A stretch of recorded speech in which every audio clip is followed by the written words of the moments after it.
you know what? I'm not going to change my shirt. I'm just going to keep going. Okay. This is video 2 in the series, 3 if you count the intro.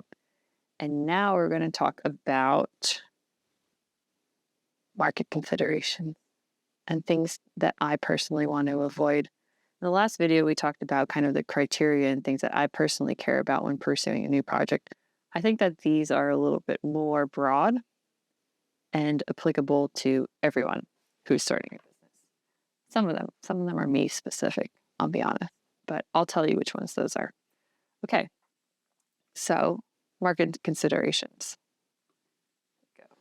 Here are criteria. We'll get the rest of it. Okay, first, that our market has immediate pain. Pain, not just like a vitamin. We want them something that needs a painkiller. So, for example, like you want the pain of needing more customers or always needing to comply with new regulation. Like that's a pain. That's something that you can't just like slap a Band-Aid on and move on. Like if you don't find more customers or if you don't comply with regulation, you're going to have a very bad time. Meanwhile, if it's like, well, I would really like it if my business had some nice videos on YouTube. I mean, yeah, you can say that's a pain, that definitely need more customers. Well, I guess that could be a pain. But what I'm saying is like some of the nice to have things like, oh, I need all new Herman Miller furniture in my startup office. That's not a pain. That's a vitamin. We're trying to find the pain. Okay. I think that is not clear enough, but we're going to move on anyway. Okay. 2, purchasing power. Okay, so the market should be able to afford the solution and a high price point. We'd rather pursue cash-rich, oh, I just tapped my microphone, sorry. Pursue cash-rich businesses. We wouldn't want to pursue unemployed persons. Like this is just like a bar to clear. 3, easy to target. The market should be able to be easily found. If they can be found online, that's the best. Like targeting like a DTC e-commerce brand is a lot easier than targeting drain pipe manufacturers or radiologists. Like, yeah, they're online, but you want to find someone who's easy to target and preferably like not ridiculously expensive or hard to get. Like if you're I would imagine if you're like a personal injury lawyer, attorney, that trying to target your customers would be super expensive because there aren't too many of them. And they do have a lot of options. So we want to find people who are easy to target and can be easily found online. And number 4, we want a growing market. We don't want to be selling to newspapers. We don't want to be selling to like farmers. Farmers are great. I love farmers. But like that's a hard to sell to market because they have a rough man.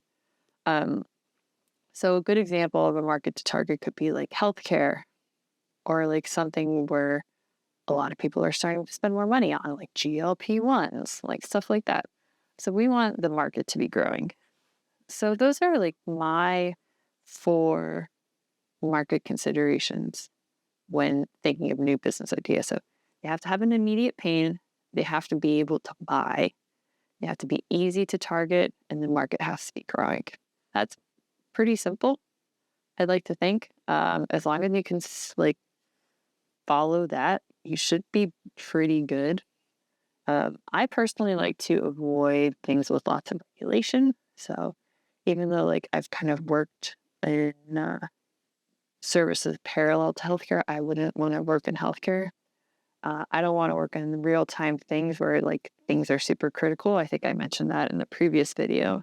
Um, I don't want to really do one-off services and payments. Like I'd much prefer recurring, but if there's a one-off service and payment, if there's a one-off service and payment, wait, I'm not even reading that right. One-off services and payments, recurring is preferable. Okay, you know what I'm saying. I don't want to do marketplaces because one side is hard enough. Having to do two at the same time is just impossible. And I don't want expensive and difficult to acquire customers. So those are my things that I like to avoid. You might have your own. Maybe you're good with regulation. Maybe you love compliance. Good for you. Not me. Um, but I still think no matter what you do, your market should have an immediate pain, have purchasing power, be easy to target, and be growing. Okay, so I think that covers basically what I think about when I'm pursuing a new business idea. I also do like to, I feel like this is kind of inherent, but I also like to gravitate towards things that I'm good at, which is like product management, um, writing, design.